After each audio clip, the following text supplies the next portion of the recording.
public pour des bananes. C'est pour défendre des bananes publiquement et dire qu'il partage le sentiment de beaucoup Béarnais comme s'il était le produit de la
Bonjour à tous.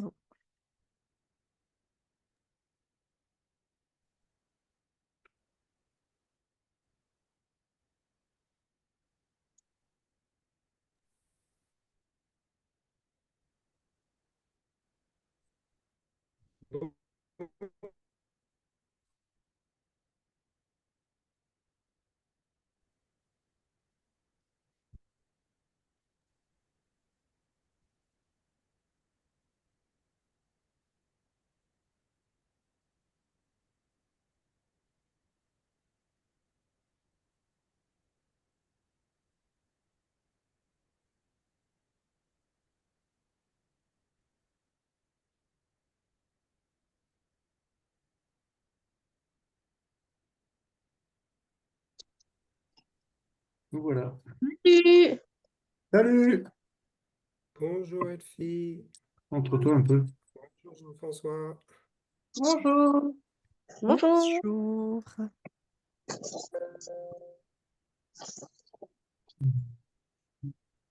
Bonjour Priscilla. Donc, comme ça, pour que tu puisses te montrer un peu. Oui, de toute façon, ouais, regarde-toi, parce que moi, je vais trop de temps. Voilà, je suis pas bon. Bonjour. Bonjour Bonsoir. Jean-François. Bonsoir. Nathalie. Bonsoir. La vidéo. Il est coupé, là? Non.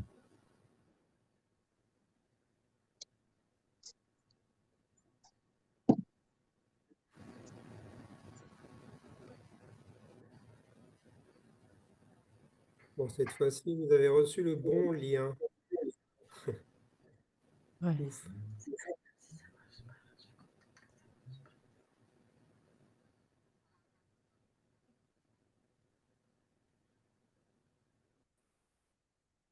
Bonsoir tout le monde. Bonsoir. Bonsoir. Bonsoir. Les informations qui, notamment, permettent de vérifier le cancer qui aurait perdu le Bonsoir Nicolas. Bonsoir. Bonsoir. De ces violences très graves qui ont frappé Ah, il y a une télé qui est en train de fonctionner, une radio là. Ça y est, c'est bon. Bonsoir.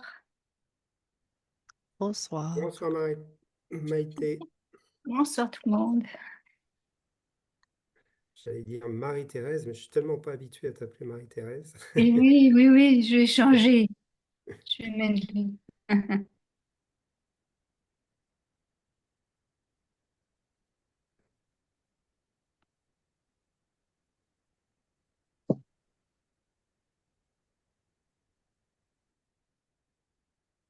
Voilà.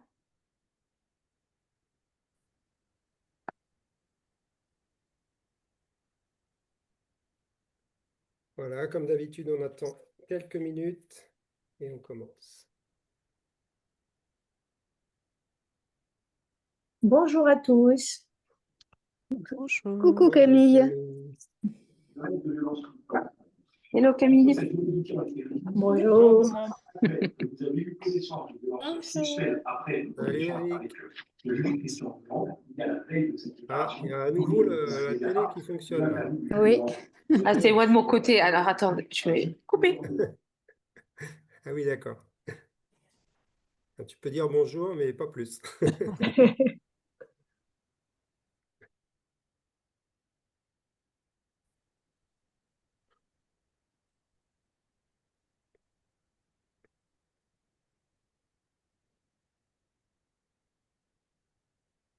Bonjour tout le monde. Bonjour. Bonjour. Bonjour Bonjour. Cyril, Rachel. Bonjour.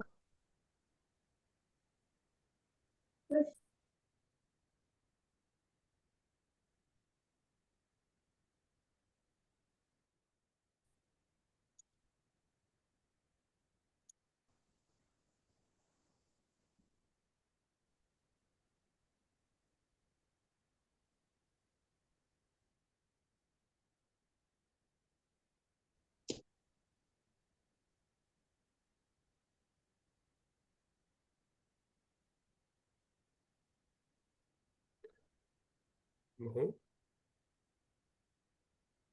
ça arrive pas beaucoup, hein. Je pense que beaucoup de gens se contentent des replays. Mhm.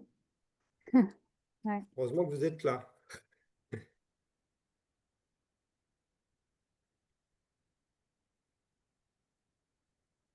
C'est sûr que ça change pas grand-chose pour vous, mais pour moi, ça change tout, quand même. Content d'être là.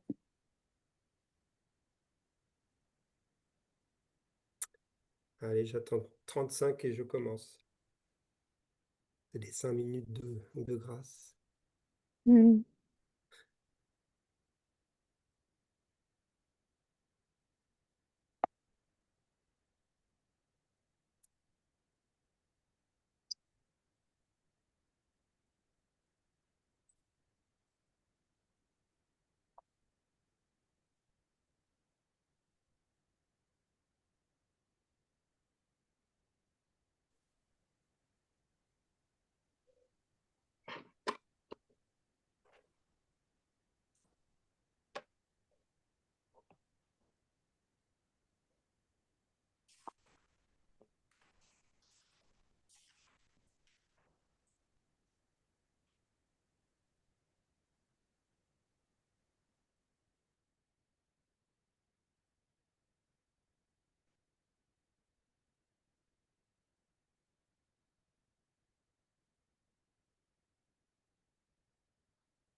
Voilà, bah écoutez, on va pouvoir commencer malgré le fait que beaucoup ne sont pas là, mais ils se rattraperont en écoutant le replay.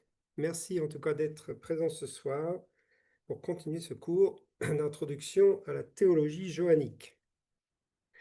Et comme je vous l'ai dit à chaque fois, c'est une introduction parce qu'il y a tellement de choses à voir qu'on ne fait qu'effleurer, en fin de compte, cette théologie tout en essayant de creuser certains sujets, essayer de faire remonter des belles vérités de cet enseignement incroyable de l'apôtre Jean, toujours dans son évangile, ses épîtres, et dans l'Apocalypse, même si bien sûr on ne pourra pas aller très loin dans l'Apocalypse. Alors, on est donc au troisième cours, et la dernière fois on avait terminé, vous vous rappelez, on avait parlé de l'incarnation et de la résurrection. Et je reviens quelques instants sur la résurrection, c'était donc la fin du cours précédent, mais juste pour dire que c'est dans l'évangile de Jean que la résurrection elle a décrite avec le plus de détails, avec beaucoup d'intensité. C'est Jean, vous vous rappelez qu'il fait intervenir l'épisode avec Thomas qui n'est pas là lorsque Jésus apparaît aux 12, enfin, du coup aux 11. Et donc Thomas veut des preuves lorsqu'on lui dit que Jésus est ressuscité. Et Jésus a fait l'effort de revenir une deuxième fois juste pour Thomas, même s'il reviendra après pour plein d'autres. Mais là, c'est vraiment pour Thomas. Donc il y a encore une fois quelque chose de relationnel dans cette démarche. Jésus se préoccupe de la foi de Thomas, de la question de Thomas. Et je trouve que c'est très... c'est à la fois important pour la doctrine, hein, de la résurrection, mais c'est à la fois très anecdotique, et ça prouve que Jésus met de la valeur sur une relation personnelle, une question personnelle que quelqu'un demande. Et là, concernant ce brave Thomas, c'est même un doute, quoi. Donc, c'est pas une question qui est très positive en soi. En fin de compte, il n'y croit pas, Thomas. Il a besoin de concret, parce que c'est quelque chose qui est très fort, c'est que la résurrection, bien évidemment, elle est concrète, elle est réelle, puisque Jésus est ressuscité dans son corps. Et donc Jésus va venir et il va présenter à Thomas ses mains et il va lui dire, mets tes doigts dans mes stigmates, hein, dans les trous. Tu sais bien moi, je suis bien ressuscité. Et Thomas va dire, mon Seigneur et mon Dieu, il va reconnaître que Jésus est bien ressuscité. Et la résurrection est vraiment le point d'orgue, hein, de notre foi et le point d'orgue de toute la doctrine chrétienne. Non seulement la résurrection de Christ, mais également notre résurrection. Vous savez que nous sommes les seuls à croire à la résurrection des corps. L'apôtre Paul dira clairement que les morts, tous les morts ressusciteront. Ceux qui sont morts en Christ ressusciteront les premiers, mais ensuite tous les hommes vont ressusciter. Et ça, c'est vraiment un pilier de la foi chrétienne, c'est-à-dire que notre vie va revenir dans son corps, même s'il y a des mystères au niveau de ces corps, hein, surtout pour ceux qui ne sont pas sauvés. Mais en tout cas, c'est une résurrection de toute l'humanité pour se présenter dans notre corps devant Dieu. Donc le corps est quelque chose d'essentiel dans la foi chrétienne, et la résurrection notamment est fondamentale. Et elle est fondamentale au point où Jésus va donner un signe très fort pour le monde entier, en tout cas pour le monde entier, pour le public juif de l'époque, avec l'épisode de la résurrection de Lazare. On n'a pas le temps, bien sûr, de se pencher en détail sur le chapitre 11 de Jean, hein, qui raconte cette résurrection. Mais c'est quand même dans ce chapitre que Jésus va déclarer à Marthe, ça on peut le lire, chapitre 11, à partir du verset 21. Donc encore une fois, c'est dans une relation personnelle, une relation de cœur entre Marthe, qui est une amie, hein, de Jésus, on en reparlera d'ailleurs de ses amis, Marthe, qui est une amie de Jésus, et elle vient voir le Seigneur, verset 21. Marthe dit à Jésus, Seigneur, si tu avais été ici, mon frère ne serait pas mort. Donc on est vraiment dans du concret. Elle vient le voir, elle dit, elle sait qu'il aurait pu faire quelque chose, mais c'est trop tard en fin de compte. Mais maintenant même, je sais que tout ce que tu demanderas à Dieu, Dieu te l'accordera. Jésus lui dit, ton frère ressuscitera. Je sais, répondit Marthe, qu'il ressuscitera à la résurrection au dernier jour. Jésus lui dit, je suis la résurrection et la vie. Celui qui croit en moi vivra, même s'il meurt, et quiconque vit et croit en moi ne mourra jamais. Crois-tu cela? Elle lui dit, oui Seigneur, je crois que tu es le Christ, le Fils de Dieu qui devait venir dans le monde. Quand même, Marthe, on peut la réhabiliter, hein. Souvent on dit Marthe, c'est celle qui faisait la cuisine, mais elle a aussi une révélation que Jésus est le Messie, hein, dans ce texte-là. Je crois que tu es le Christ, hein, le Messie, le Fils de Dieu. Et c'est à elle que Jésus donc se révèle comme étant la résurrection et la vie. Et il est la résurrection, c'est-à-dire que si lui, il ressuscite, alors nous pourrons tous ressusciter en lui, parce qu'il est celui qui a vaincu la mort, celui pour lequel la mort n'a pas eu de prise. Vous savez, l'apôtre Paul dans l'Épître aux Romains nous dit que le salaire du péché, c'est la mort. Okay. Jésus n'a jamais péché, donc Jésus ne devait pas mourir, mais il est mort, comme on le sait, hein, en victime expiatoire, c'est-à-dire à notre place, lui qui était juste parmi les injustes. Il a traversé la mort, il a vraiment été mis dans un tombeau, son corps est mort dans le sens que son cœur a arrêté de battre, son sang a coulé, donc c'est une véritable mort, mais pourtant, il n'avait jamais péché. Et du coup, lorsque Jésus ressuscite, eh bien, il ressuscite pour inaugurer la nouvelle humanité, celle qui va pouvoir vivre éternellement sans péché avec lui. Et tous ceux qui croient en cela, eh bien, ressusciteront avec Christ pour être dans cette nouvelle humanité sans péché. Donc, le salaire du péché, c'est la mort. Jésus a pris le salaire à notre place et il est ressuscité. Et là, dans ce texte de la résurrection de Lazare, Jésus va manifester cette autorité incroyable qu'il a déjà sur la mort, hein, en ressuscitant Lazare. Mais Lazare n'est juste qu'un signe. Et c'est important de réaliser que les miracles, les prodiges, justement, les signes, les guérisons, tout ce que Jésus fait au niveau surnaturel dans son ministère, sont toujours des signes de quelque chose de plus grand. Et par exemple, la résurrection de Lazare, qui est quand même quelque chose d'extraordinaire, n'est qu'un signe de la résurrection pour la vie éternelle. Parce que Lazare, vous le savez, il ressuscite pour remourir en fin de compte. Il ne fait que revenir dans cette vie. Et peut-être que Lazare a continué à pécher. En tout cas, il était un homme pécheur. Il a juste eu un sursis et il est mort à nouveau. D'accord? Donc c'est juste un signe de quelque chose de bien supérieur qui est la résurrection pour la vie éternelle, sans péché, cette vie que Jésus va inaugurer par sa propre résurrection. Donc Jean insiste sur la résurrection, comme c'est un théologien, hein, donc les choix qu'il fait dans son évangile sont aussi des choix pour mettre en valeur certains principes théologiques qui sont fondamentaux. Et il le fait du départ, hein, de l'introduction de son évangile jusqu'à la fin de l'évangile. Et la résurrection, bien sûr, fait partie de ces principes essentiels que Jean nous relate. On va partir maintenant sur le sujet de la vérité. On, on a parlé en introduction, là, dans le premier cours, ou la dernière fois, je ne sais plus, du prologue de Jean, hein. Au commencement était la parole, et la parole était Dieu, la parole était avec Dieu. Et on va voir que dans l'évangile de Jean, euh, cette parole est assimilée à la vérité, bien évidemment, et non seulement dans l'évangile, mais dans les épîtres de Jean. Et la notion de vérité est une notion essentielle dans la théologie johannique.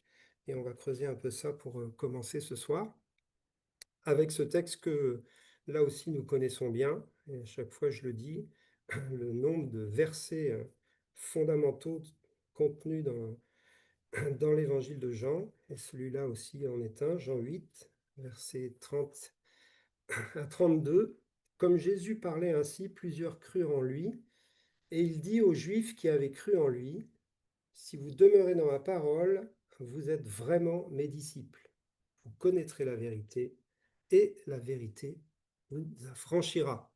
On connaît par cœur ce verset-là. Vous connaîtrez la vérité, et la vérité vous affranchira ou vous rendra libre. Ça dépend des traductions, mais ça veut dire la même chose.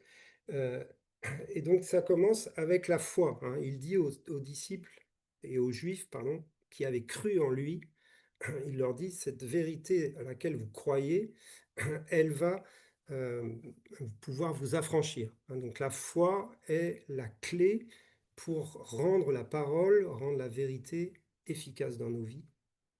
Et l'apôtre Jean utilise très peu le mot foi. Il l'utilise qu'une seule fois d'ailleurs. Mais il utilise une autre expression qui revient au même, c'est l'expression « celui qui croit ». Celui qui croit, il l'utilise 17 fois.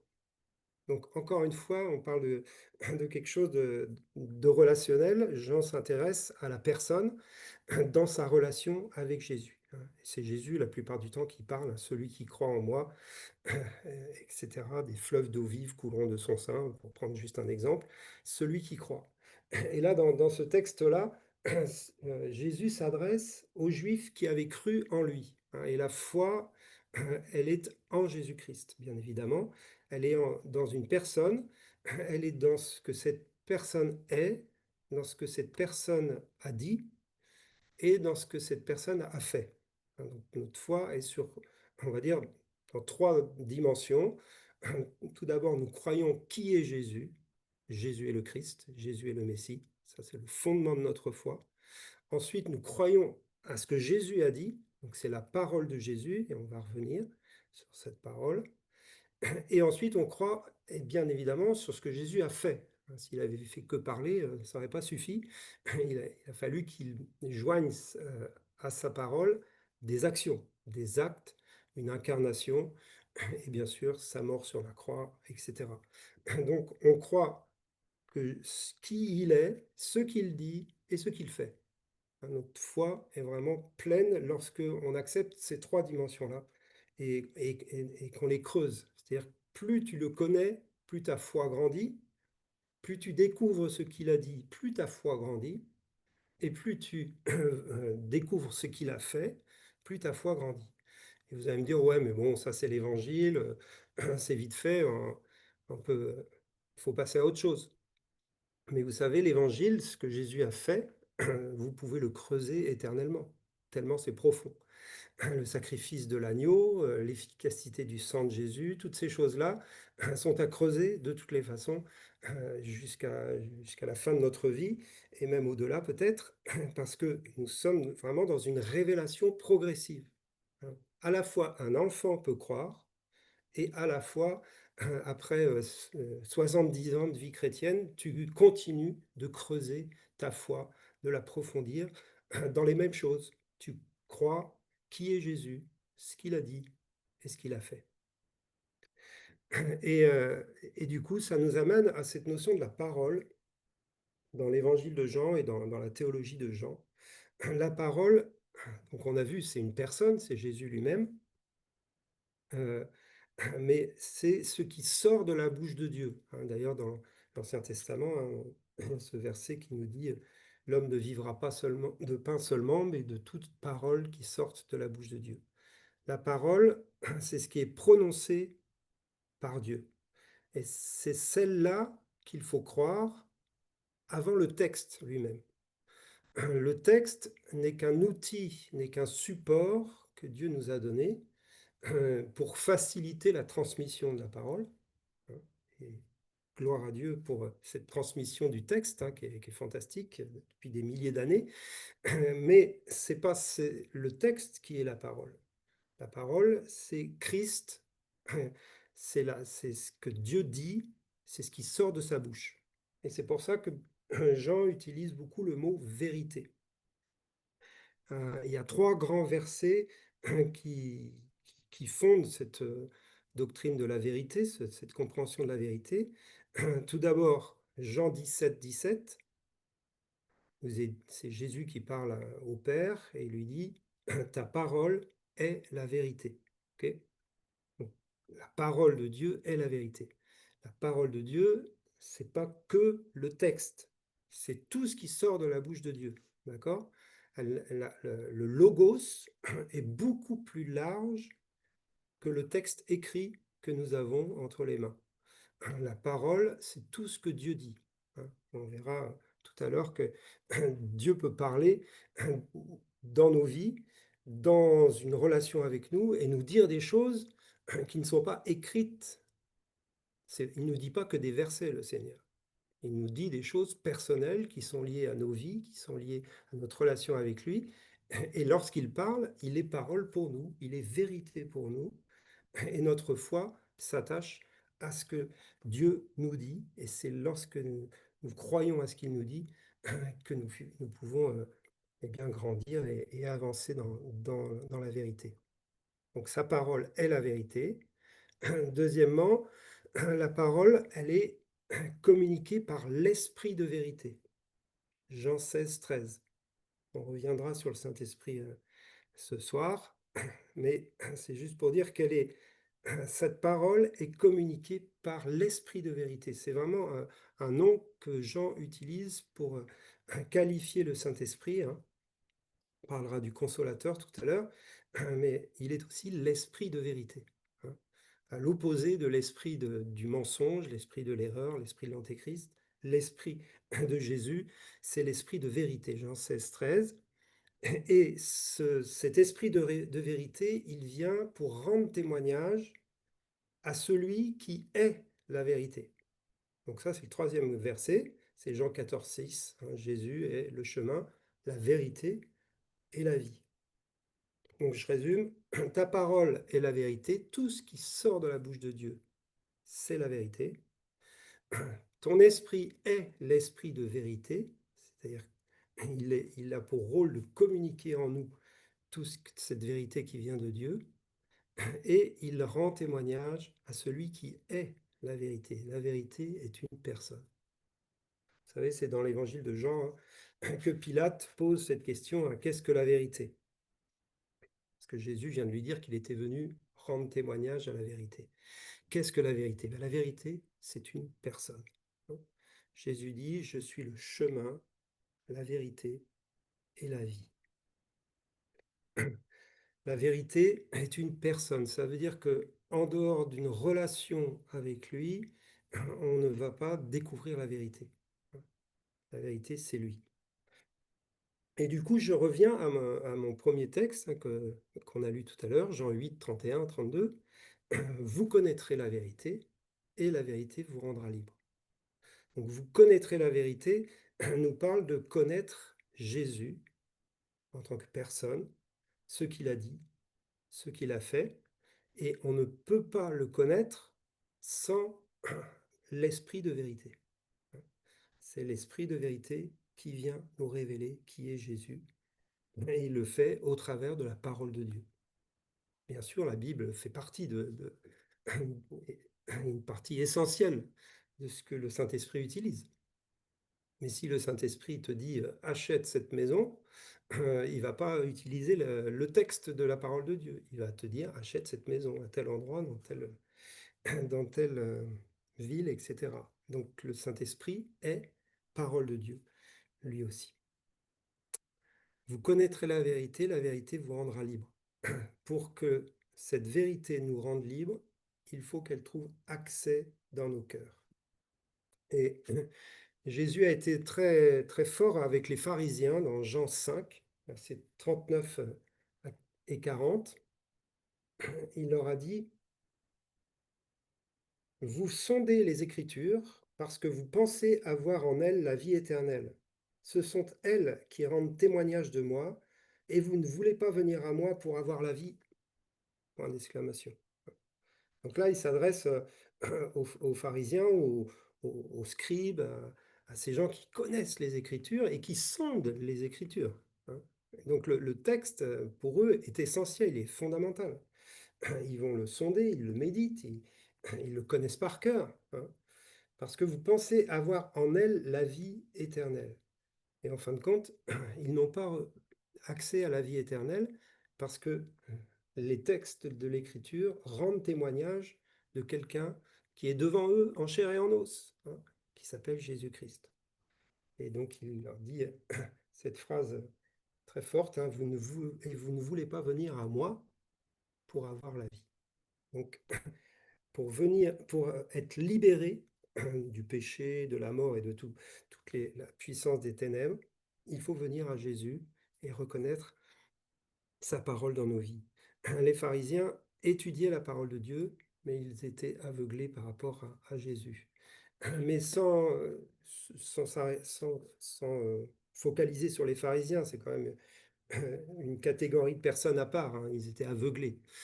Mais nous connaissons les Écritures. Nous lisons les Écritures, nous méditons les Écritures. Enfin, j'espère que vous le faites. Mais je veux dire, nous, les chrétiens, en général, nous mettons beaucoup d'importance sur les Écritures. Mais les Écritures doivent nous amener à une personne vivante qui va transformer nos vies.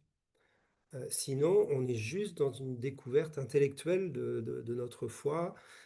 C'est très intéressant et je vous encourage à lire et à méditer. Mais c'est la rencontre avec lui que Jésus, enfin que Jean nous appelle à vivre et que Jésus, bien sûr, nous appelle à vivre dans cette relation. Et Jésus va aller beaucoup plus fort encore, il va même choquer ses disciples. C'est dans Jean 6, bien sûr, lorsqu'il va dire « Je suis le pain de vie ». Vous connaissez ce texte, là c'est pareil, on va juste l'effleurer.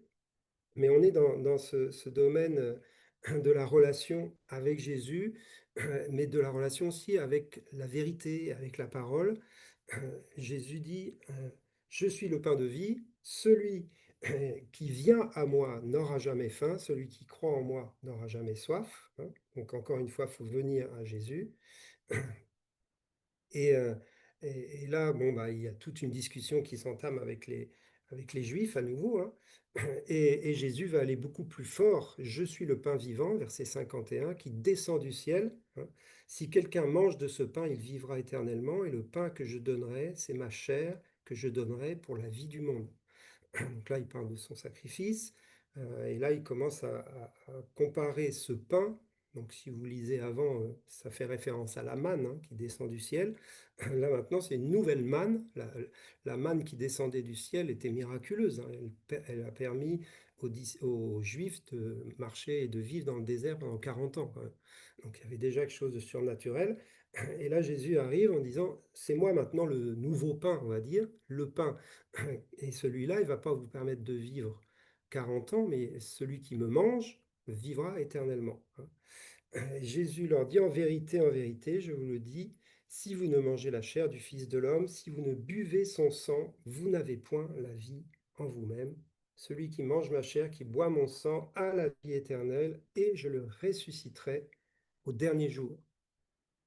Vous savez, dans l'évangile de Jean, il n'y a pas le texte de la Sainte Seine. Il n'y a pas l'épisode de la Sainte Seine. Au moment de la Sainte Seine, il y a le lavement des pieds dans l'évangile de Jean, mais il n'y a pas le partage du pain et du vin, il n'y a pas la nouvelle alliance telle qu'elle est écrite par les autres évangiles. Mais par contre, il y a ce texte incroyable qui est beaucoup plus fort, en tout cas, qui donne de la profondeur sur le fait de manger directement la chair de Jésus et de boire de son sang. Et on peut creuser, on peut méditer, on peut essayer de comprendre qu'est-ce qu'il a voulu dire. Et vous savez que dans l'Église catholique, c'est ce texte-là qui a fondé la théologie de l'Eucharistie, hein, qui est une théologie à laquelle nous ne croyons pas.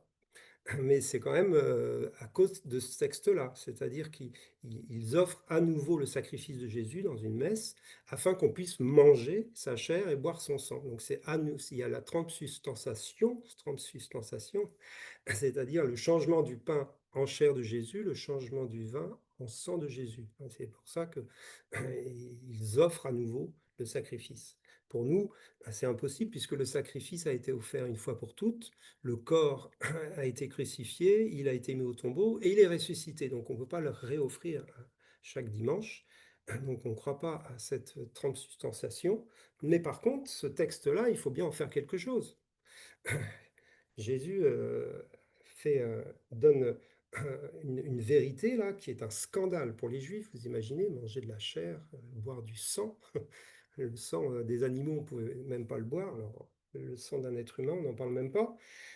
Et Jésus, là, insiste lourdement, on va dire, hein, verset 57, « Comme le Père qui est vivant m'a envoyé, et que je vis par le Père, ainsi celui qui me mange vivra par moi. » Et en fin de compte, le verset clé qui nous permet d'interpréter ce texte, on va dire, avec un peu plus de facilité, c'est lorsque Jésus leur dit, après les disciples sont scandalisés, hein, « Cela vous scandalise-t-il » verset 61.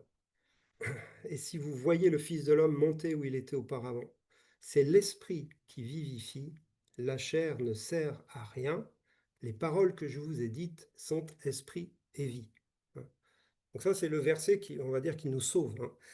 Les paroles que Jésus vient de dire sont esprit et vie. Donc on n'est pas dans des paroles littérales, bien évidemment, mais on est dans des paroles que le Saint-Esprit va révéler comme étant le style de vie des disciples, c'est-à-dire ils vont se nourrir de la vie d'un autre. Et cette vie, c'est le Saint-Esprit. C'est la parole vivante que le Saint-Esprit va donner. Les paroles que je vous ai dites sont esprit et vie. Donc on se nourrit de Jésus en se nourrissant de ce que le Saint-Esprit nous communique de la part de Jésus. Alors après, on peut approfondir aussi avec la notion de la communion aux souffrances de Christ.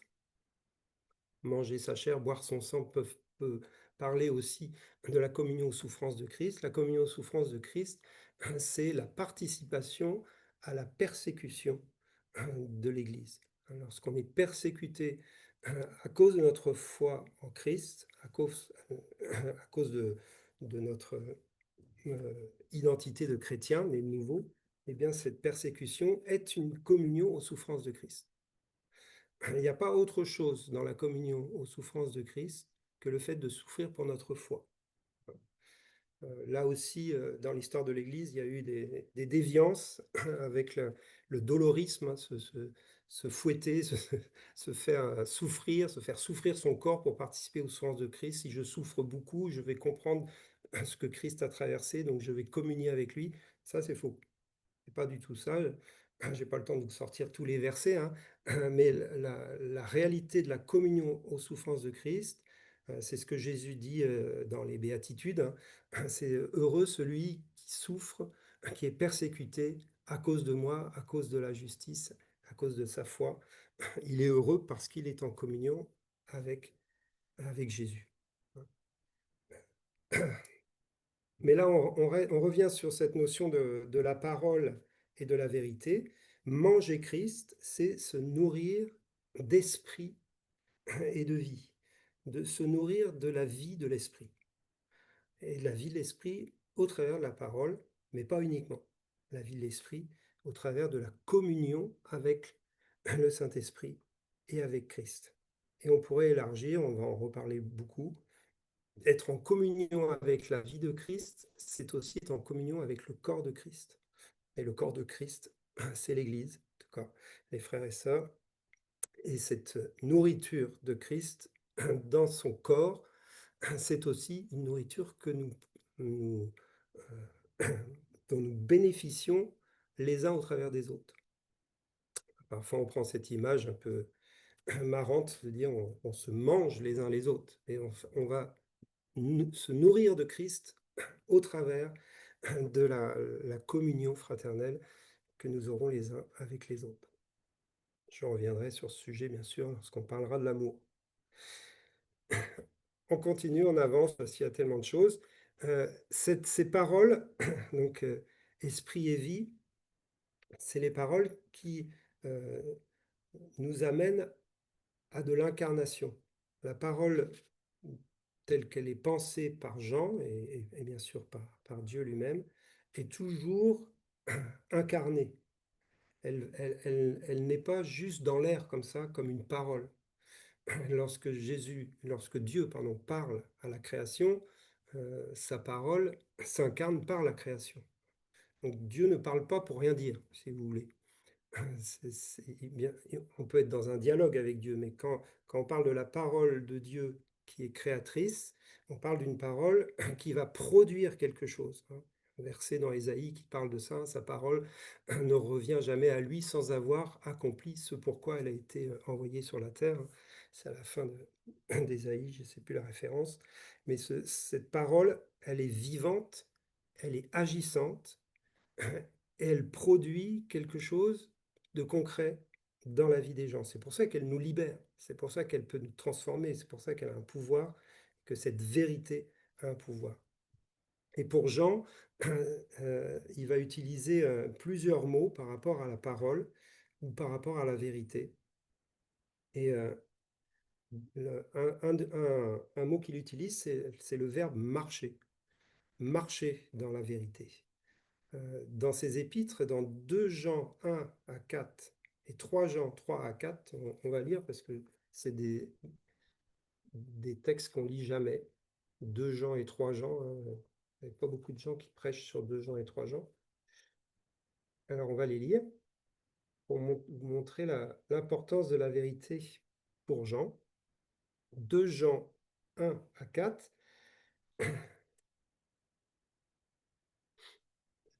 L'ancien Akiria, l'élu, Akiria c'est sûrement le nom de l'église, on pense à laquelle il s'adresse, et à ses enfants que j'aime dans la vérité. Et ce n'est pas moi seul qui les aime, mais aussi tous ceux qui ont connu la vérité. Donc, il y a déjà 2 fois le mot vérité.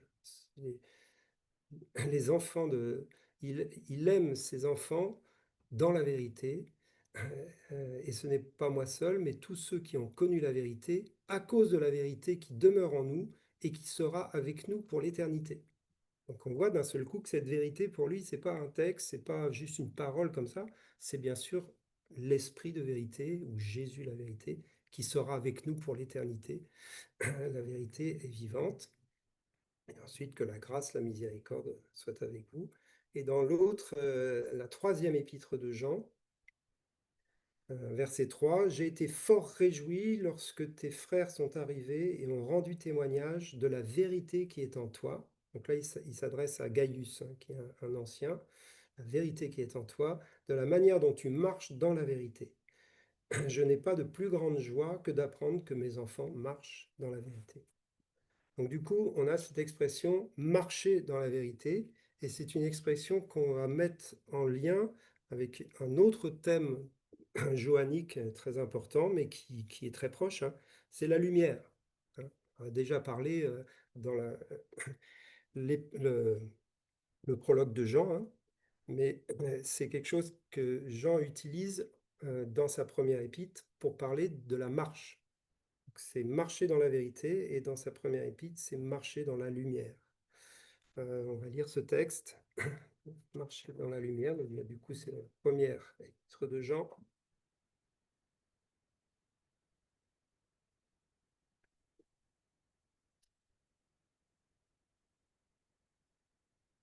La nouvelle que nous avons apprise de lui et que nous vous annonçons, c'est que Dieu est lumière. Il n'y a point en lui de ténèbres. Si nous disons que nous sommes en communion avec lui et que nous marchions dans les ténèbres, nous mentons et nous ne pratiquons pas la vérité.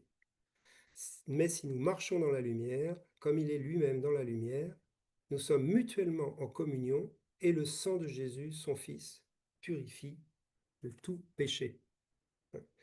Donc, être chrétien, c'est marcher dans la lumière pour Jean, ou marcher dans la vérité. En fin de compte, c'est vraiment synonyme, hein, ces deux expressions, mais c'est deux manières différentes de voir qui est Dieu pour nous. Donc, Dieu est lumière, donc il nous éclaire, il éclaire notre chemin. Hein, ça fait penser à ce verset bien connu du psaume 119, hein, « Ta parole est une lampe à mes pieds, une lumière sur mon sentier. » Donc il nous éclaire. Et Jean nous invite à marcher dans cette lumière. Mais marcher dans cette lumière, ça veut dire marcher dans la vérité. Donc la vérité est opposée au mensonge, est opposée aux ténèbres. Et cette marche dans la lumière, bien sûr, nous parle de la confession des péchés.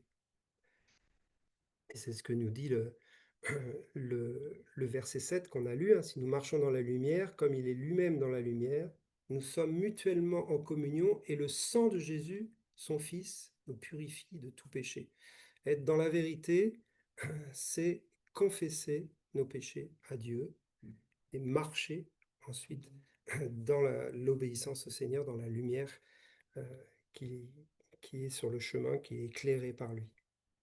Alors, c'est des choses que vous connaissez, hein, mais c'est juste pour les remettre dans le contexte johannique. La vérité, la lumière, c'est une personne, c'est Dieu. Et c'est quelqu'un que l'on écoute et que l'on suit dans un chemin dans lequel on marche. Et ça fait bien sûr référence à Jean 14, verset 6. Jésus dit « Je suis le chemin, la vérité, la vie. » Et on ne peut pas dissocier les trois. On est dans un chemin, mais c'est lui le chemin. Donc c'est notre relation avec lui qui nous conduit dans la vérité de ce qu'il dit sur nous, la vérité de ce qu'il dit sur Dieu, la vérité de ce qu'il dit sur les autres, la vérité de ce qu'il dit sur le monde. La vérité est liée à tout un tas de choses concrètes autour de nous et en nous. Et accepter la vérité, c'est accepter la lumière de Dieu qui nous convainc de pécher et qui nous conduit aussi dans la sainteté. Le Seigneur ne parle pas que du péché, bien évidemment, mais il en parle aussi, forcément. Si nous disons, et si vous continuez le texte, hein, si nous disons que nous n'avons pas de péché, nous nous séduisons nous-mêmes et la vérité n'est point en nous. Mais si nous confessons nos péchés, il est fidèle et juste pour nous les pardonner et nous purifier de toute iniquité.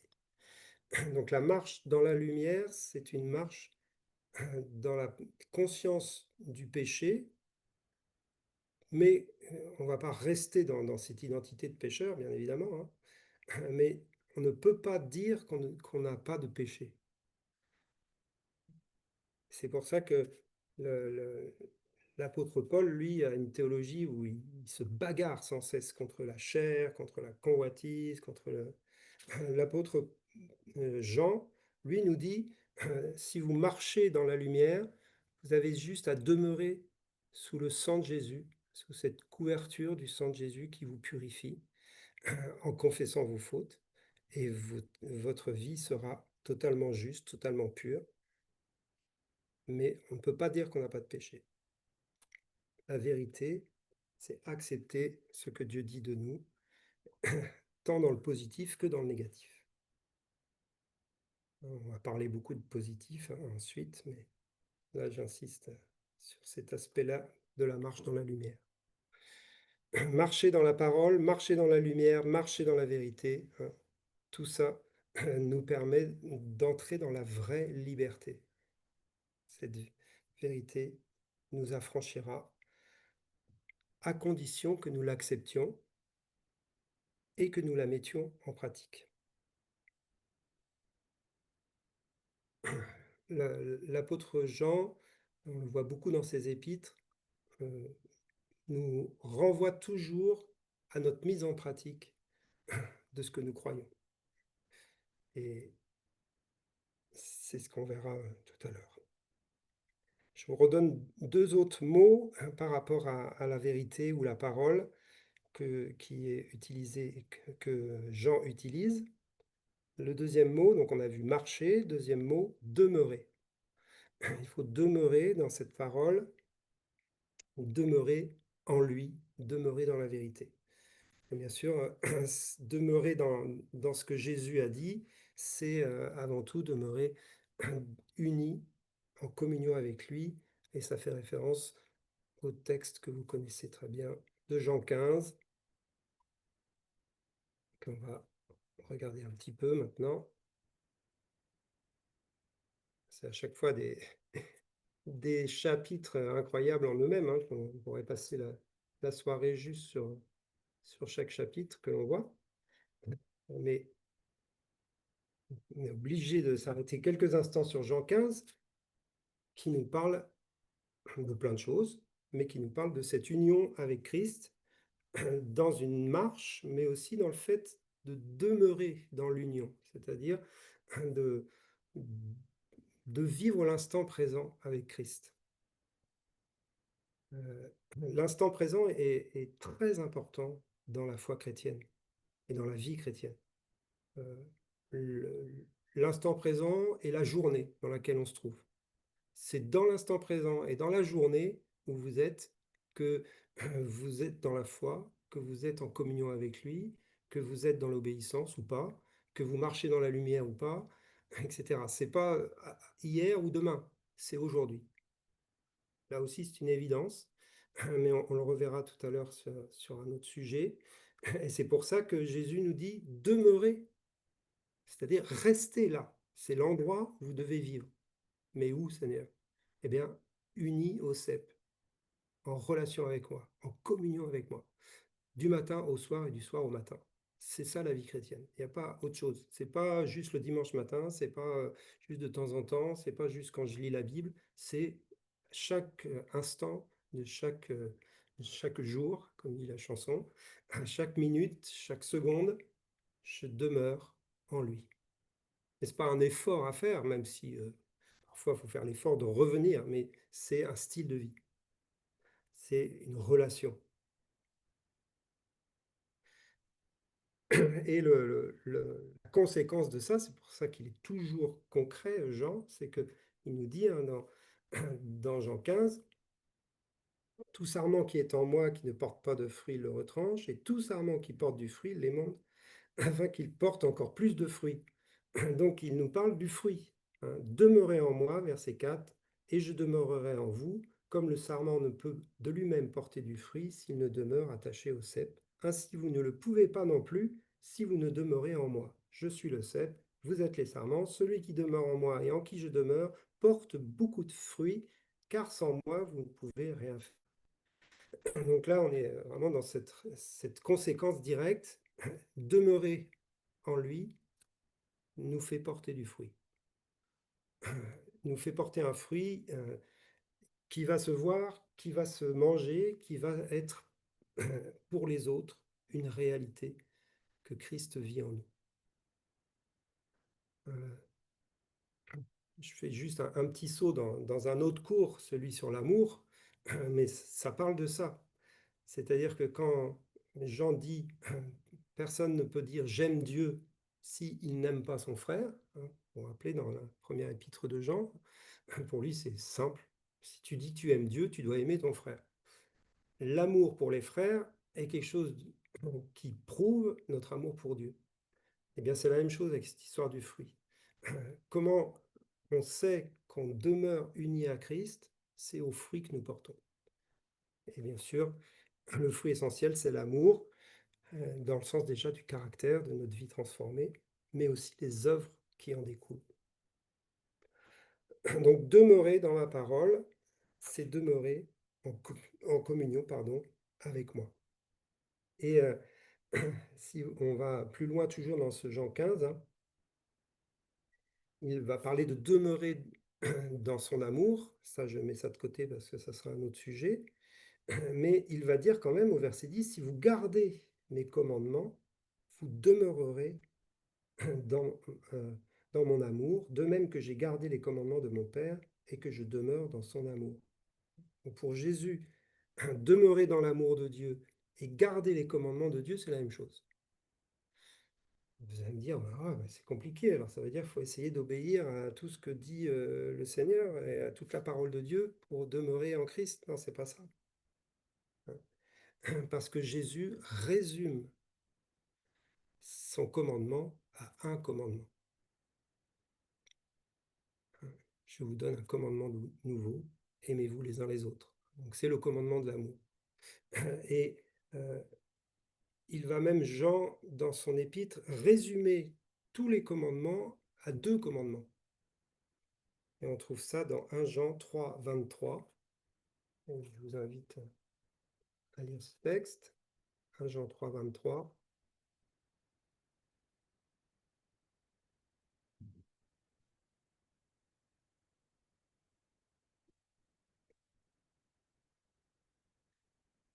Quoi que ce soit que nous demandions, nous le recevons de lui parce que nous gardons ses commandements et que nous faisons ce qui lui est agréable.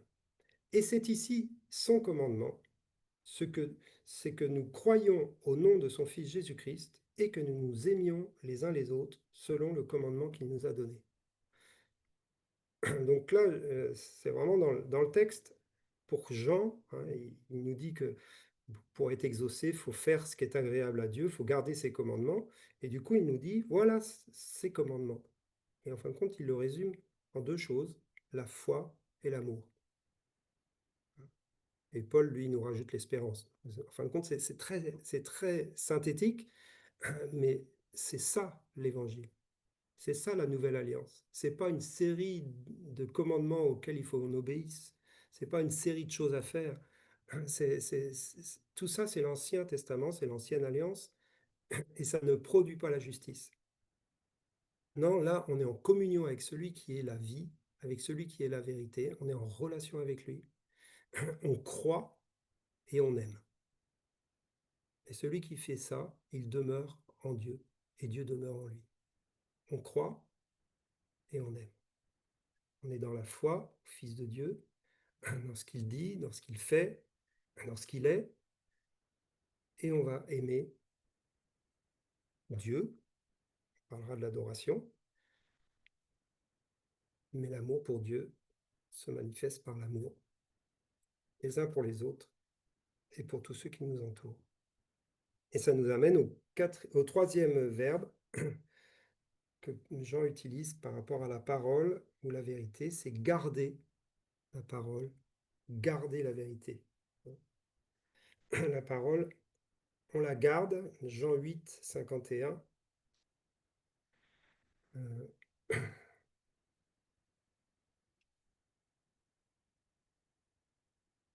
Notre 51.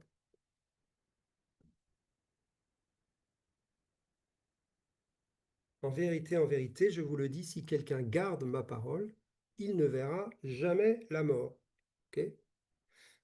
Donc c'est un des versets qui parle de garder la parole, et ce qui va nous permettre de durer dans le temps. La notion de garder, c'est la notion de la garder avec persévérance jusqu'à la fin, toute notre vie, hein, jour après jour. Hein.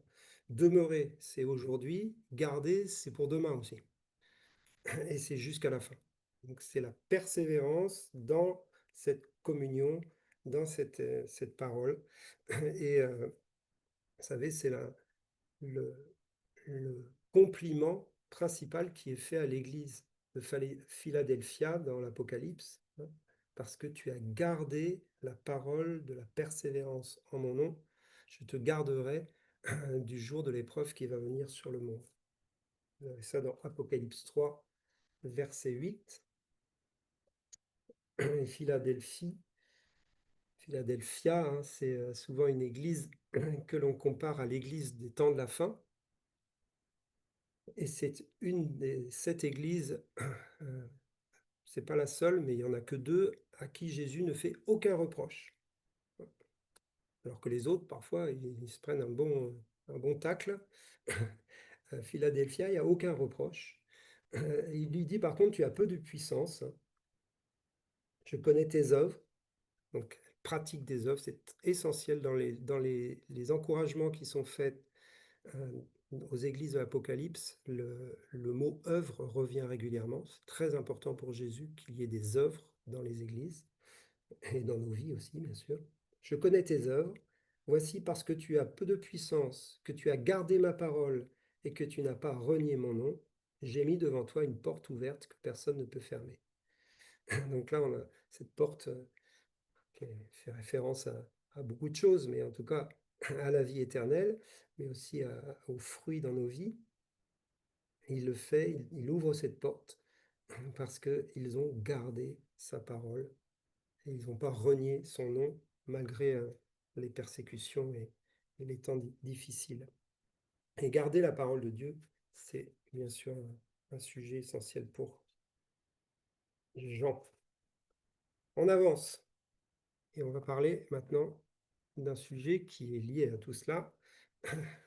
C'est le consolateur, le Saint-Esprit. Parce que tout ce que je viens de vous dire, que ce soit notre relation avec Jésus, que ce soit notre relation avec la vérité, notre relation avec la parole, notre relation avec la vie, se résume par notre relation avec le Saint-Esprit. Par laisser le Saint-Esprit faire ce qu'il veut faire, dire ce qu'il veut dire dans nos vies, et chérir cet esprit que nous avons reçu. Et ces gens qui, dans les évangiles, hein, en parlent le plus, les autres ne se contentent que de dire, au travers de Jean-Baptiste, voici celui qui baptisera d'esprit. Mais Jean va nous retransmettre des enseignements incroyables que Jésus a fait sur le Saint-Esprit. Et bien sûr, c'est dans les textes dans la chambre haute, autour du dernier repas, qu'on les trouve. Et Jean, enfin du coup c'est Jésus, va parler du Saint-Esprit en l'appelant le consolateur. En grec, c'est le mot paraklétos. C'est le seul endroit de tout Nouveau Testament où on trouve le mot paraklétos. On le trouve aussi une fois dans la première épître de Jean. Donc il n'y a que Jean qui l'utilise. Et c'est traduit dans nos versions françaises, en tout cas, par consolateur dans l'Évangile. Et dans l'épître, la seule fois où c'est utilisé, c'est traduit par avocat. Et ça ne parle pas du Saint-Esprit, ça parle de Jésus. Nous avons un avocat auprès du Père, ça parle de Jésus, et c'est paraklétos aussi. Mais les deux sont un. Et d'ailleurs, quand Jésus introduit ce sujet, chapitre 14, verset 16, on peut lire même le verset 15, comme ça fait le lien avec tout ce qu'on a dit avant. Si vous m'aimez, gardez mes commandements. Donc, gardez ma parole, mes commandements. Et en fin de compte, il va nous dire comment le faire. Et moi, je prierai le Père, et il vous donnera un autre consolateur, un autre paraklétos, afin qu'il demeure éternellement avec vous. C'est l'esprit de vérité que le monde ne peut recevoir parce qu'il ne le voit point et ne le connaît point, mais vous, vous le connaissez, car il demeure avec vous et il sera en vous. Donc ils le connaissent déjà parce qu'il est déjà présent, le Saint-Esprit, avec les miracles qu'ils font, et ils ont fait plein de miracles, les apôtres. Donc ils connaissent déjà sa présence, mais là, après, Jésus parle au futur et il sera en vous. Donc ça va faire toute la différence. Et c'est pour ça que dans un autre texte, il dit, il vous est avantageux que je m'en aille, parce que si je ne m'en vais pas, je ne pourrai pas envoyer le consolateur, il ne pourra pas venir. Et c'est beaucoup mieux qu'il soit là, parce que lorsqu'il viendra, il viendra en vous. Et quand il dit, je vous donnerai un autre consolateur, il est en train de dire, je vous donnerai un autre moi-même. Je vous donne mon double, mon remplaçant, mais dans le sens noble du terme, c'est-à-dire que ce n'est pas une doublure, c'est vraiment le même, mais différemment. Un autre consolateur, un autre paraclétos. Jésus est le paraclétos des apôtres. Ils ont vécu 3 ans et demi en présence de ce paraclétos magnifique, en chair et en os, sur lequel Jean a posé sa tête dans une intimité, une relation magnifique. Et c'était le premier paraclétos. Et Jésus leur dit, maintenant je m'en vais et je vais prier le Père pour qu'il vous envoie, qu'il vous donne un autre paraclétos. Ne vous inquiétez pas, il va venir, il sera avec vous, il sera en vous, et en plus, il va demeurer éternellement en vous. On est vraiment dans cette présence du Saint-Esprit qui vient habiter nos corps. Ça, c'est Paul qui le dit, nos corps sont le temple du Saint-Esprit. On revient sur l'importance du corps dans la vie chrétienne. Nos corps sont le temple du Saint-Esprit pour l'éternité. Même si on va mourir, on ressuscitera dans un corps de gloire et il y aura toujours le Saint-Esprit qui habitera en nous. Le Paraclétos. Alors, on va voir plusieurs choses sur le Paraclétos. Tout d'abord, bon, ça c'est le côté doctrinal et très théologique, mais c'est bien de le dire. Dans le credo de la foi des apôtres et le credo de Nicée, le Saint-Esprit procède du Père et du Fils. Et ça, c'est basé sur les textes de Jean, c'est-à-dire que le Saint-Esprit est envoyé par le Père et le Fils. Et j'insiste un peu là-dessus parce que c'est notre credo sur lequel on fonde notre foi. Et en fin de compte, ça a été aussi la cause du schisme entre les orthodoxes et ce qui est devenu l'Église catholique à l'époque. C'était le fait que les orthodoxes ne pensaient pas que le Saint-Esprit procédait du Père et du Fils, mais qu'il procédait que du Père. On est vraiment dans des détails. Mais voilà, c'est juste pour que vous le sachiez. Nous croyons que le Saint-Esprit procède du Père et du Fils, c'est-à-dire que les deux ont envoyé. Il y a des versets pour justifier ça, mais ce n'est pas le moment de le dire. En tout cas, quand Jésus dit « Et moi, je prierai le Père, et il vous donnera un autre consolateur », là, Jésus prie, et le consolateur est envoyé par le Père. Mais dans un autre verset, il est dit « Le consolateur que le Père enverra en mon nom ». Et puis, dans d'autres textes, il nous est dit que c'est lui, Jésus, qui envoie le Saint-Esprit, qui baptise du Saint-Esprit et de feu. Bref, les deux sont impliqués, les trois sont un de toutes les façons. Ensuite, et là on rentre plus dans le détail de qui est le Paraclétos. Dans ce mot Paraclétos, les traducteurs ont choisi pour nous de traduire consolateur, mais ils auraient très bien pu prendre avocat, ils auraient très bien pu prendre conseiller. Tout ça fait partie du mot Paraclétos. En vrai dire, la traduction, on va dire, la plus littérale, ce serait celui qui vient auprès de nous pour nous aider. C'est un peu long, mais c'est ça que ça veut dire. Le Paraclétos, c'est celui qui vient en notre faveur. Il vient pour nous aider, pour combattre pour nous. Il vient comme un avocat pour nous défendre. Et il vient aussi pour nous soutenir. Il vient pour nous conseiller. Et vous pouvez rajouter pour nous enseigner. Tout ça est contenu dans le Paraclétos. Et bien sûr, il vient pour nous consoler. Donc, il y a la notion de consolation Mais la notion de consolation dans le texte, c'est les disciples vont être consolés de l'absence de Jésus. D'accord? Parce qu'ils vont être attristés par la mort de Jésus à la croix, ils vont être attristés même quand Jésus va s'en aller. Donc le Saint-Esprit, quand il viendra, il va les consoler de cette absence. Ok?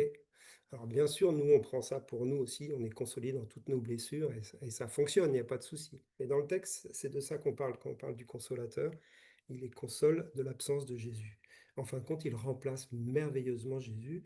Nous avons Jésus par le Saint-Esprit dans notre vie, à l'intérieur de nous.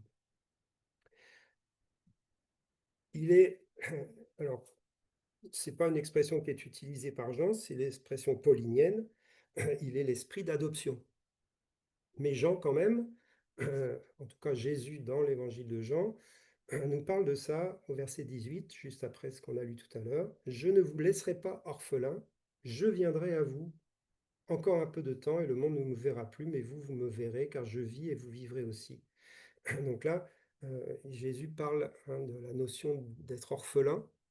Donc ça peut se comprendre du fait qu'il va les quitter, mais ça se comprend aussi du fait qu'ils vont être adoptés par l'esprit d'adoption qui viendra en eux. Et c'est Paul qui va développer ça. Vous connaissez les textes de Paul, hein, l'esprit qui crie Abba Père, etc. Donc on ne rentre pas dans la doctrine paulinienne, mais elles se rejoignent, hein, les deux. Donc là, c'est l'adoption, en tout cas, la présence de Jésus. Et si vous lisez le texte un peu plus loin, on va voir que non seulement Jésus vient, mais le Père aussi va venir.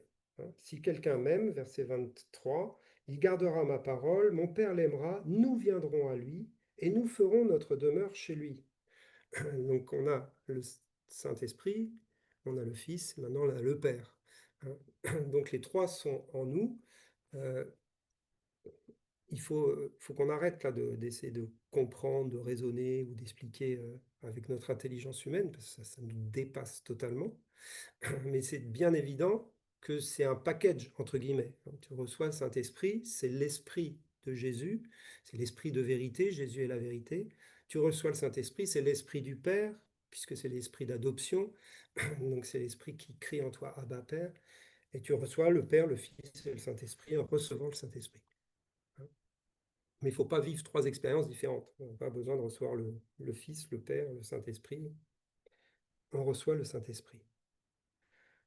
Le Fils est assis à la droite du Père et le Saint-Esprit est en nous. Comme les trois sont un, tout va bien. Et c'est pour ça que Jésus dit,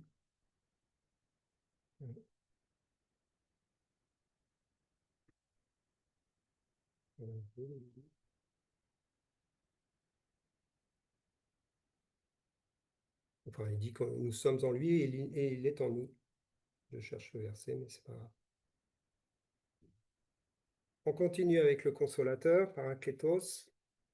Et on va voir d'autres choses peut-être dont on parle un peu moins, justement parce qu'on s'arrête beaucoup sur l'esprit d'adoption. Mais Jean parle aussi beaucoup d'autres dimensions du Paraclétos, et notamment la dimension de l'enseignement. Le consolateur est l'enseignant dans nos vies. Et il y a un texte assez fort qu'on va prendre ensemble dans 1 Jean cette fois-ci, vers chapitre 2, versets 26 et 27.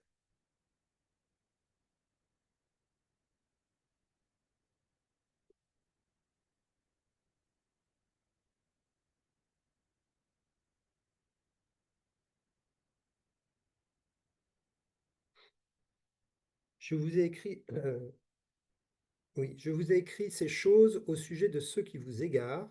Hein. Donc là, on est dans cette notion des faux docteurs et de l'antéchrist qui agit dans le monde. Pour vous, l'onction que vous avez reçue de lui demeure en vous, et vous n'avez pas besoin qu'on vous enseigne, mais comme son onction vous enseigne toute chose, qu'elle est véritable et qu'elle n'est point un mensonge, demeurez en lui selon les enseignements qu'elle vous a donnés. C'est un texte très fort qui parle de l'onction. Donc l'onction, c'est le Saint-Esprit, bien sûr. Cette onction qu'on a reçue, elle demeure en nous. Ça parle bien du Saint-Esprit qui est en nous. Et il va jusqu'à dire, vous n'avez pas besoin qu'on vous enseigne, parce que cette onction qui est en vous vous enseigne toute chose et vous conduit dans la vérité. C'est l'esprit de vérité qui vous permet de discerner ce qui est de la vérité de ce qui est de l'erreur. Et alors, parfois, ce verset pris complètement hors contexte, on peut aller jusqu'à dire, bon, on n'a pas besoin que les autres nous enseignent, on n'a pas besoin de ministère, on n'a pas besoin de pasteur, on n'a pas besoin d'enseignants, parce que l'Esprit, ça suffit en fin de compte d'avoir le Saint-Esprit. C'est pas ça qu'il est en train de dire, l'apôtre Jean. Ce qu'il est en train de dire, c'est que lorsqu'il y a quelqu'un qui enseigne, l'onction qui est en vous va attester que celui qui prêche, prêche selon la vérité. Et vous allez avoir une confirmation intérieure que l'enseignement que vous entendez est bien de Dieu.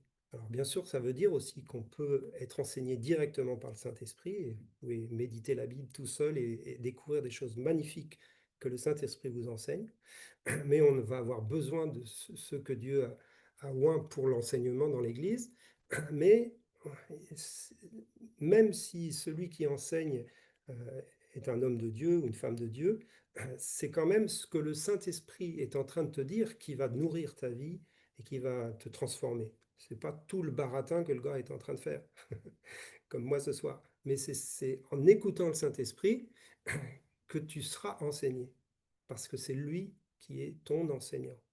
Et l'enseignement du Saint-Esprit, c'est la parole qui va produire en toi la foi, qui va produire l'obéissance, qui va produire le faire, le vouloir et le faire, même dira Paul. C'est-à-dire que c'est une parole puissante. C'est vraiment, Dieu me parle et du coup, ça va changer quelque chose dans ma vie.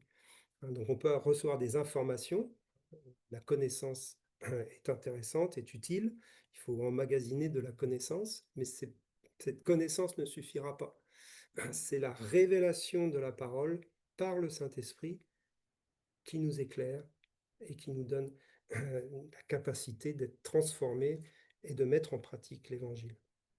Donc il faut écouter, lorsque vous écoutez un enseignant, il faut écouter aussi l'onction qui vous enseigne au travers de lui, mais elle est en vous, elle atteste que, que la vérité est prêchée. Et du coup, ça fait référence à plusieurs choses que Jésus lui-même va dire sur cette onction, sur le Saint-Esprit, sur le Paraklétos. Et on va détailler rapidement. Tout d'abord, dans Jean 14, 26, il vous enseignera toutes choses, le Paraklétos. Donc, il enseigne toutes choses, c'est-à-dire il est prof dans toutes les matières. Okay. Bien sûr, il est Dieu. Donc, il peut enseigner sur tout. Et on a découvert, pas récemment, mais c'est revenu à l'ordre du jour récemment, que, puisqu'il est créateur, il peut enseigner sur tous les sujets de la création, et du coup sur toutes les matières scolaires, et sur toutes les matières scientifiques, et sur toutes choses, en fin de compte. Et par exemple, on cite parfois un exemple, c'est le gars qui a découvert le caoutchouc, c'était un chrétien. L'arbre caoutchouc et qui a découvert qu'il y avait donc cette sève très gluante là. Il a étudié le caoutchouc parce qu'il était conduit par Dieu pour le faire. Et en fin de compte, il a passé sa vie à étudier le caoutchouc et tous les dérivés du caoutchouc, etc. Et il était, entre guillemets, conduit par le Saint-Esprit, même si c'était certainement un scientifique. Mais vous voyez ce que je veux dire, c'est que le Saint-Esprit peut vous parler du caoutchouc et vous enseigner sur le caoutchouc. Il n'y a pas de verset biblique sur le caoutchouc. Mais il peut y avoir un enseignement du Saint-Esprit sur le caoutchouc. Je pense à cet exemple-là, mais on peut multiplier ça. Et bien sûr, c'est le fondement bien de l'éducation chrétienne, hein, et ce qui a été retrouvé au moment de la Réforme, hein, c'est que Dieu le Créateur, donc Dieu peut nous enseigner sur toute sa création, et donc toutes les matières scolaires peuvent être éclairées par le Saint-Esprit, même si bien sûr on a besoin des profs et des enseignants qui ont eux-mêmes étudié. Donc, il nous enseigne toutes choses, et toujours dans le verset 26, mais il nous rappelle spécialement ce que Jésus a dit. Et ça, j'insiste à chaque fois dessus, ça me paraît essentiel. Le Saint-Esprit, il aime toute la parole de Dieu, mais il va, on va dire, insister de manière spécifique encore plus sur ce que Jésus a enseigné. Parce qu'il rend témoignage à la vérité, et Jésus est la vérité. Et parce qu'il est venu pour glorifier Jésus et pour rendre témoignage à Jésus. Et c'est son job. Et parce que aussi, toute la parole de Dieu n'est pas aussi utile que ce que Jésus a dit. Et quand Jésus parle à ses disciples, il leur dit, vous connaîtrez la vérité vous rendra libre. Si vous demeurez dans ma parole, lorsqu'il parle de ça, il ne leur parle pas de l'Ancien Testament, hein. Il ne leur parle pas d'un texte. Il leur parle de ce qu'il est en train de leur dire. Si vous demeurez dans ma parole, si vous croyez à ce que je dis là, en ce moment. Et c'est pour ça que le rôle du Saint-Esprit, puisque Jésus n'a rien écrit, quand il est parti, les gars, c'est juste dans leur mémoire, quoi. Donc, le Saint-Esprit avait pour rôle, et a toujours pour rôle de rappeler aux chrétiens ce que Jésus a enseigné. Et ce que Jésus a enseigné, c'est l'Évangile, c'est le royaume de Dieu, c'est l'amour, mais ce n'est pas une loi, c'est un style de vie. Donc c'est l'enseignant qui rappelle ce que Jésus a dit. Il nous conduit dans toute la vérité, Jean 16, 13, ça on l'a déjà dit, mais juste après, toujours dans Jean 16, 13, il nous conduit dans toute la vérité et il nous annoncera les choses à venir. Ça veut dire que tout n'avait pas encore été dit, bien sûr, et le Saint-Esprit a pour rôle de parler de ce qui va arriver. Et bien sûr, Jean, il sait de quoi il parle, du coup, parce qu'il va avoir la vision de l'Apocalypse, donc cette révélation fantastique, hein, de Christ et des choses à venir. Et c'est là aussi le job du Saint-Esprit, qui est un esprit prophétique par excellence, et qui annonce aussi les choses à venir. Et alors, après, là, on est dans la diversité des églises et des théologies, hein. On va dire les évangéliques traditionnels vont dire que le Saint-Esprit a enseigné les choses à venir au travers de Paul, hein, et au travers des épîtres et de l'Apocalypse, et que donc la révélation est close. Et on est tout à fait d'accord avec ça. Sauf que le Saint-Esprit a continué à parler au travers des prophètes pendant toute l'histoire de l'Église. Et ça ne veut pas dire que ce que les prophètes disent est parole de Dieu aussi inspirée que la parole écrite. On est bien d'accord avec ça. Mais ça veut dire quand même que le Saint-Esprit peut continuer à parler. Et on a un exemple de ça qui est tout simple. C'est le prophète Agabus, qui est venu dans les Actes des Apôtres et qui a annoncé la famine qui devait arriver sous Claude. D'accord ? Donc c'était une parole de Dieu, qui était une parole qui annonçait les choses à venir. Et les apôtres ont pris cette parole au sérieux au point où ils ont fait des préparatifs, et ils ont fait des offrandes, des collectes en vue de cette famine, parce qu'ils ont pris la parole d'Agabus comme parole de Dieu sur ce qui allait venir. Donc cette dimension-là de la parole prophétique qui annonce des choses à venir, elle est valable encore aujourd'hui, elle est valable dans toute l'histoire de l'Église. C'est pas parole de Dieu au sens du livre de la Bible, hein, mais c'est parole de Dieu au sens des choses qui sont annoncées et dans lesquelles on doit parfois se préparer ou discerner ce que Dieu dit pour préparer l'Église à être dans le temps de Dieu et dans l'actualité de Dieu. Parce que l'actualité de Dieu, c'est l'actualité de l'histoire du monde dans lequel nous vivons. Et Dieu dit des choses qui sont liées aussi à la génération dans laquelle on est et dans l'actualité de l'histoire du monde. Et comme vous le savez, ça fait 2000 ans que ça dure, et il y a des choses qui se sont accomplies dans l'histoire du monde qui n'étaient pas encore accomplies il y a 2000 ans. Comme par exemple le retour d'Israël dans son pays. C'est des choses qui avaient été annoncées, mais qui n'étaient pas accomplies. Donc l'histoire avance avec la parole prophétique. Et c'est pour ça que le Saint-Esprit a pour rôle, le Paraklétos, aussi d'annoncer les choses à venir et de continuer à préparer l'Église aux choses qui viennent.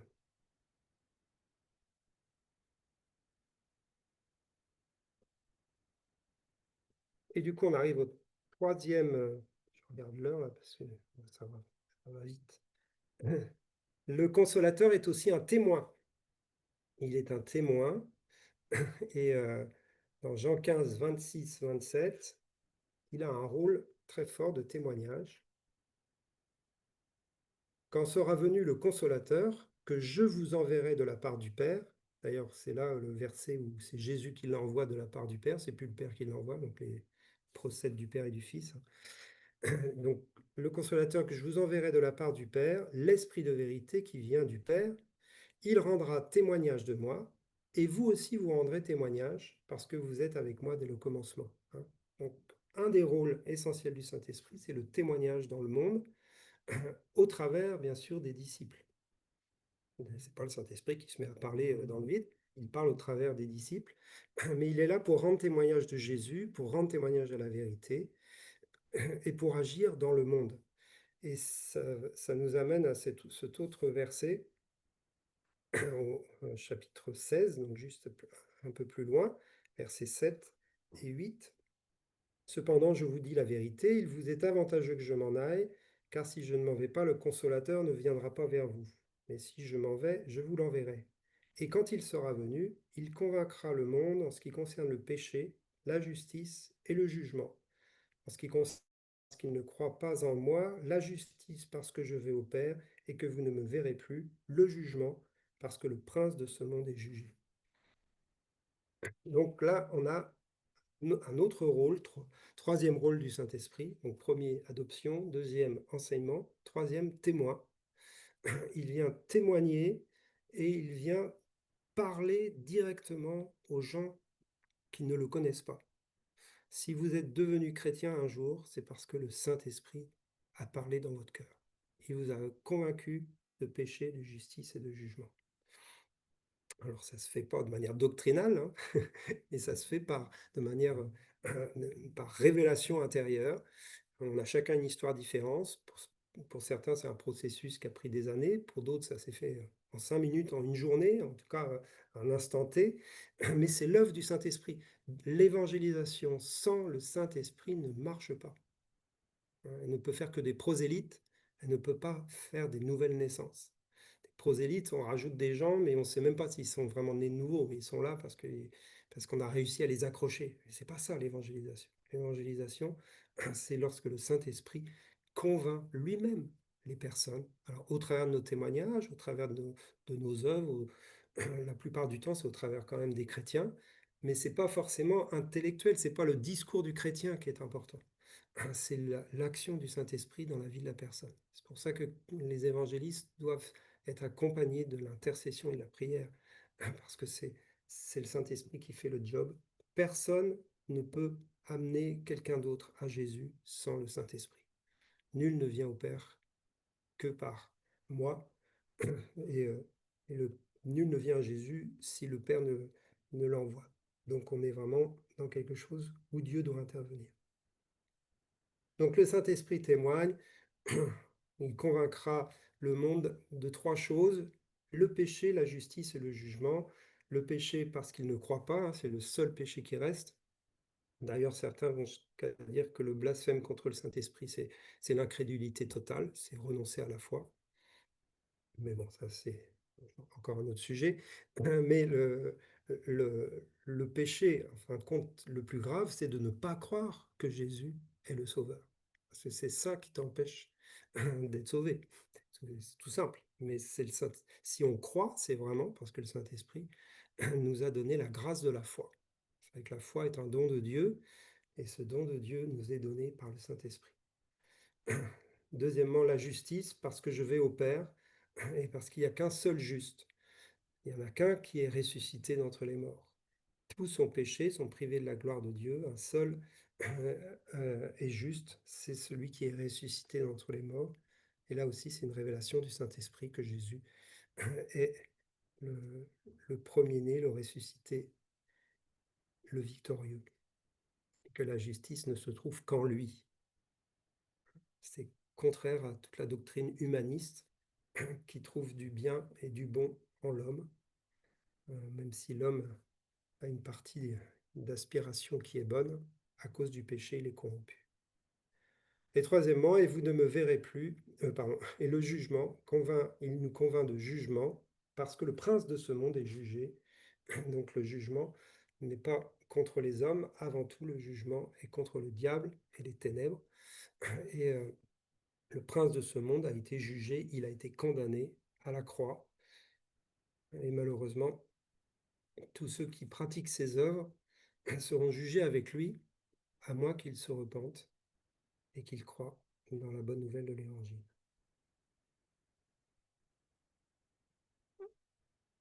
Et je termine avec un quatrième point sur le consolateur, le paraklétos, c'est justement le fait qu'il soit un avocat, et on va dire plutôt un intercesseur. Et c'est essentiel dans le rôle du Saint-Esprit dans nos vies. Il est celui qui plaide devant Dieu dans l'intercession et la prière, en notre faveur, mais surtout en faveur des autres. Parce que l'intercession, c'est prier pour les autres. Mais vous voyez ce que je veux dire? C'est-à-dire que là encore, sans le Saint-Esprit, sans l'action du Saint-Esprit au travers de nous, la prière est juste un acte relationnel de l'âme qui est louable, il n'y a aucun problème, on peut parler avec le Seigneur au niveau de l'âme. Mais si vous voulez être exaucé, il vous faut l'action du Saint-Esprit. Il nous faut l'action du Saint-Esprit dans nos prières. Et on le verra lorsqu'on parlera de l'adoration, c'est le même principe. C'est-à-dire qu'on peut vivre plein de choses fantastiques avec l'âme, mais ce n'est pas le niveau de la nouvelle alliance. On peut vivre la prière avec l'âme, on peut vivre l'adoration avec l'âme, mais ce n'est pas ce dans quoi Jésus nous a placés dans la nouvelle alliance, il nous a placés dans une vie de l'esprit. Et donc, il nous faut le Saint-Esprit pour entrer dans cette vie de l'esprit, c'est tout simple, pour pouvoir prier par l'esprit et adorer en esprit et en vérité. On parlera de l'adoration la prochaine fois, mais là, je m'arrête quand même quelques instants sur la prière et l'intercession, parce que c'est un sujet central de la théologie johannique, bon, de toutes les Écritures, hein, mais Jean va faire dire à Jésus, en tout cas dans son évangile, Jésus va dire à 6 ou même 7 reprises, si on va jusque dans la première épître, il va donner l'assurance aux disciples de l'exaucement de leur prière au nom de Jésus. 6 ou 7 fois, il va leur dire, tout ce que vous demanderez en mon nom, le Père le fera. Donc là, on passe avec cette nouvelle alliance, hein, on passe dans une radicalité de la prière qu'il nous faut toujours découvrir, hein, mais qui est assurée par Jésus. Nous avons un accès direct pour être exaucés dans le ciel. On parlera aussi du ciel ouvert, hein, c'est une expression johannique. Dans ce ciel ouvert, il y a bien sûr les anges, la gloire, tout ce qu'on peut voir, et on en parlera. Mais dans ce ciel ouvert, il y a aussi, et peut-être même surtout, l'exaucement de nos prières. Ce que Dieu veut faire sur la terre passe par la prière des disciples. Tout ce que vous voulez, demandez-le et vous le verrez s'accomplir. Alors, bon, dit comme ça, c'est tellement, c'est tellement bien. On peut lire dans Jean 16, 23, 24.